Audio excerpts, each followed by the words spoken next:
Listen, brothers, if you're like me, then you're trying to farm the heck out of purple and relic tier armory data, and that can be a challenge if you're a solo player especially. Armoury Data is a hard check that keeps you from progressing your weapons forward and unlocking new mastery perks, so I decided that I wanted to generate a build that was capable of consistently clearing substantial tier operations, that's hard mode, with no teammates or with bad teammates. So all the gameplay today comes from my most recent clear. It was a perfect example for a few reasons. First, we had bots from start to finish for teammates. It never filled with actual humans, so I had to carry 2 level 1 thralls, and they were just as upset about it as I was. They clearly didn't want to be there either. But look at the completion screen for this run. I had nearly 20,000 damage, range damage alone. We had over 20,000 total damage, 500 kills plus, while having to take down 7 special enemies. That's extremist and terminus level enemies, and we definitely got both. That's the second reason it was a good showcase, was because with this run we had to deal with the worst possible scenario where you get an extremist at every potential extremist spawn location, and we got a random boss encounter with a Carnifex as well. And lastly, the final reason it was a good run to showcase is because we did in fact get the fabled, mythical, massive enemy wave to spawn as well, and I got shoved into a corner against what can only be described as a Tyranid hit squad consisting of over a dozen Majoris enemies and a Lictor all pounding my ass into a wall, but we still never go down during that wave, so stay tuned to see how we managed that. But all this to say, I have a build for you solo players that I found will consistently allow me to farm purple armory data solo on substantial tier difficulty, even under the worst conditions, and today I'm going to break it down for you. And on my second channel, I've already recorded and uploaded a second video that just shows this entire run, the complete 26-minute clear from start to finish with post-commentary, where I casually walk you through every stage of the operation. We talk about how we walked out with 2 armory data, so if you want to check that out, I'll leave a link to that video in the pinned comment. Alright, let's get into the build. Let's start with the perk tree. I'll try to breeze through this, but if you just want to carbon copy this, you totally can. But we're going to be running on the Tactical class, and there's a very, very good reason for that. The Tactical is the most versatile class in the game. It can do it all. It can do melee combat. It can't do it as well as Vanguard or Bulwark can do it, but it can do it very well. It can do high priority solo enemy dueling. It can't do it as well as a sniper, but it can still do it very well. It can do ad clearing. Not as well as the heavy, but it can still do it very well. You see what I'm getting at here? With the Tactical, you'll have all of your bases covered, and that's good, because you will not be receiving any help from your level 1 bot teammates. You're on the hook for everything when running solo. So the Tactical is the best pick for solo content, in my humble opinion. In the first column, we're going to be running a Kraken Penetrator round. Since we're using the bolt pistol a bunch, this is going to help us over-penetrate enemies, which is great for clearing trash mobs. Next column, we've got Versatility. I love this perk. We get a free 20% damage buff to our bolt pistol with 100% uptime. It doesn't have to be earned. You just swap to the weapon, you get the buff. If you reload the weapon, just swap to the primary and swap back to the secondary, and you've got the buff again. That's huge. Next is Emperor's Vengeance. This is one of the best S tier perks in the whole game. Killing a Majoris or higher level enemy will give you a free magazine of your primary once every 30 seconds. That's a very short cooldown. You think we're running a 26-minute clear here? That's a heck of a lot of free ammo, y'all. This is going to basically solve our ammo problem in one perk. We can use our primary quite liberally, and that's good because that's what's going to keep us alive in the worst moments of these runs. The primary weapon is what's going to help us restore all of our contested health immediately, allowing us to face tank entire mobs. Speaking of which, we're going to be running the transhuman physiology. I know some of you are triggered and refuse to opt into being a transhuman, but that's neither here nor there. This is going to help us get 30% additional contested health back. This is how we stay alive, brothers. In the gear section, we're running priority targeting and expert timing. So these two together will net us a +4 extra seconds on our Auspex scan for a total uptime of 12 seconds. It will no longer highlight or target Minoris enemies, but it will give us an extra 100% damage buff to Majoris enemies and higher. That is huge. The little guys we don't care about. The little guys are dying with one shot from the Melta Rifle anyways. What we need is to absolutely obliterate Majors and higher. And last in the gear section is one of the best perks in the game. It's Battle Focus. This allows us to apply the Auspex debuff to absolutely any enemy that we perfect parry at any time with no cooldown at all. Just bait an attack, any physical attack at all, and parry it. Boom. The dude is now more vulnerable than a kid wearing gym shorts around a known panzer. This perk is a must. And then the final perk in the tree marked for death. Anything that isn't a boss that gets scanned by the Auspex scan or has the Auspex debuff will die immediately if we shoot it in the head. One headshot, boom. We get a Ravener spawn later in this run. I scan him, and then I just shoot him in the head once with a pistol, and he drops like a rock. He's done. It literally makes extremist tier enemies trivial.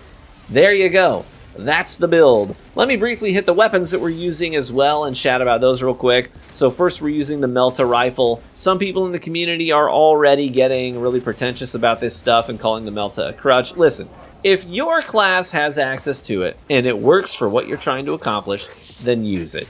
You don't need to impress anyone. You don't want to stubbornly pick an inferior weapon and then die in the last room and waste 30 minutes of your life and your teammates' lives because you refused to use the right tool for the job. There's no honor in that. So I prefer to use the Plasma Incinerator on Tactical myself. That's my preferred weapon choice on Tactical, but for soloing high difficulty content, I'm going to run with the Melta because I need something to deal with the waves of enemies and to add control well, and the Melta does exactly that. It's also the best weapon for reclaiming contested health in the game by a landslide, since it covers a wide radius, tags multiple enemies, and does area of effect damage, which earns back health lightning fast. And since sometimes we're going to be getting stun locked, we need that one trigger pull health regeneration to get that health back before that window closes. So we run the Melta for solo content.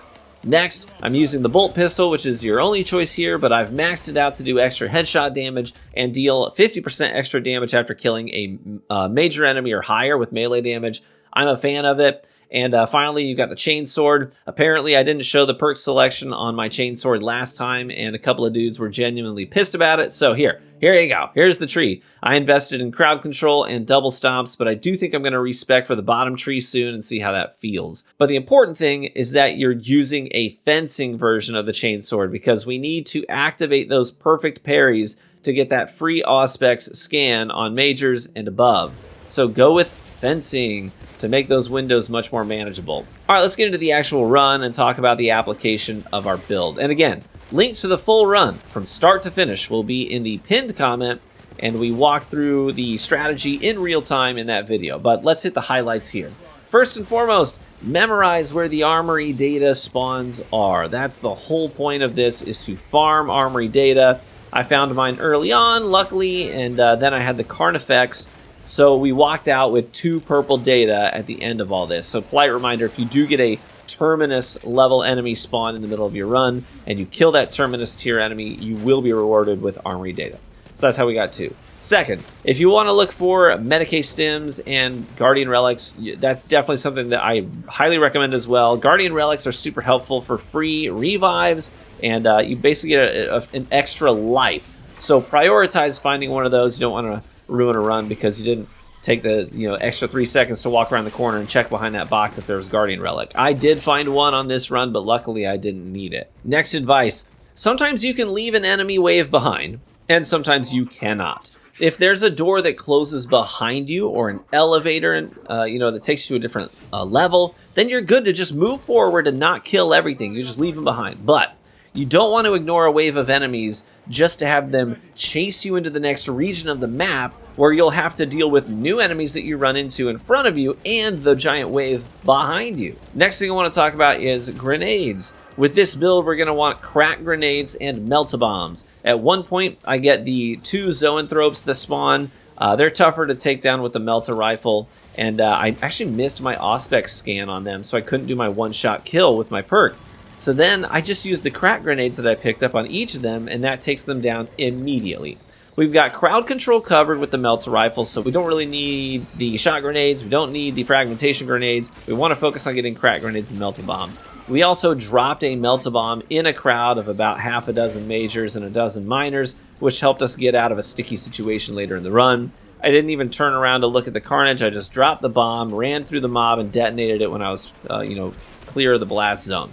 Highly recommend those grenades. But I want to show you this massive enemy wave because it shows everything off. So we get, everything just piles on us. Right? It's pretty rough. We get a Lictor on us, we get probably a dozen Majors, and we still walk out alive without getting down. I'm winning back my contested health with the Melta Rifle, finally getting a scan off, which highlights most of the guys close to me, including the Lictor.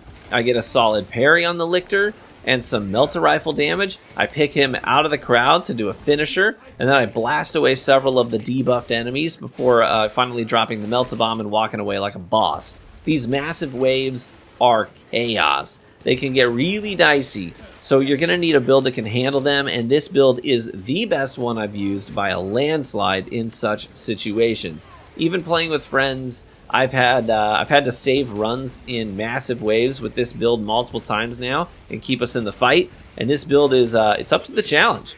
So I will mention that your bot teammates do have one thing going for them. They won't be doing much killing. They won't be dishing out damage on big enemies. But they will risk life and limb to come pick you up if you go down. I had one such moment in this run where I got careless. I kind of got stuck on some rebar and I couldn't move or dodge. Sometimes that happens, and I took a death because of it. I got downed. And one of my teammates just comes over, in between the legs of the Carnifex to pick me up. And I was able to save the Guardian Relic and not use it. So anyways, that does happen sometimes, so we'll give them credit there. So just remember that getting down, once isn't a death sentence.